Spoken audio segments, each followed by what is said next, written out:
उत्तराखंड के गढ़वाल हिमालय की गोद में स्थित कल्पेश्वर मंदिर पंच केदारों में से एक प्रमुख मंदिर है। यह वही पवित्र स्थान है जहां भगवान शिव अपने भक्तों को आशीर्वाद देने के लिए एक अद्वितीय रूप में प्रकट होते हैं।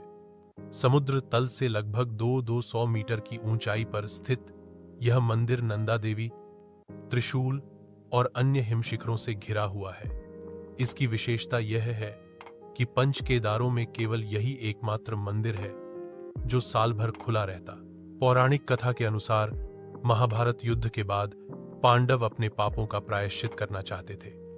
लाखों योद्धाओं के वध का दोष उनके मन पर भारी था।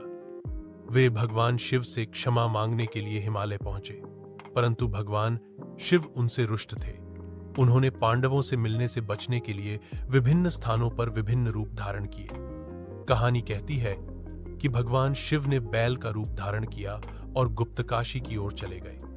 पांडव उनका पीछा करते रहे। भीम ने शिव का रूप पहचाना और उन्हें पकड़ने का प्रयास किया। उस समय भगवान शिव भूमिगत हो गए और उनके शरीर के विभिन्न अंग अलग अलग स्थानों पर प्रकट हुए।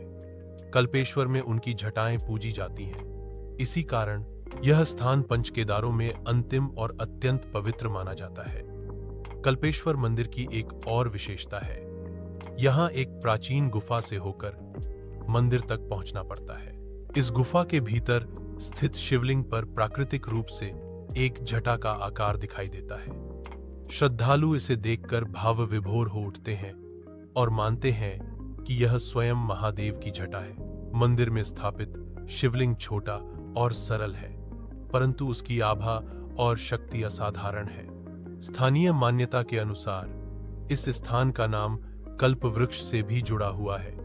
कहा जाता है कि यहां स्थित कल्प वृक्ष भक्तों की सभी मनोकामनाएं पूरी करता है। श्रद्धालु आज भी इस वृक्ष की छाया में बैठकर अपनी इच्छाएं प्रकट करते हैं। कल्पेश्वर तक पहुंचने का मार्ग भी रोमांच और भक्ति से भरा है। उखीमठ से हेलंग होते हुए देवदार और बुरांश के जंगलों के बीच पैदल यात्रा करनी पड़ती है। रास्ते में अलकनंदा और कल्पगंगा नदी की मधुर ध्वनि श्रद्धालुओं का मन मोह लेती है। यह यात्रा जितनी कठिन है उतनी ही आत्मिक शांति देने वाली भी है। इस प्रकार कल्पेश्वर मंदिर केवल एक धार्मिक स्थल नहीं, बल्कि एक अद्भुत आध्यात्मिक धाम है।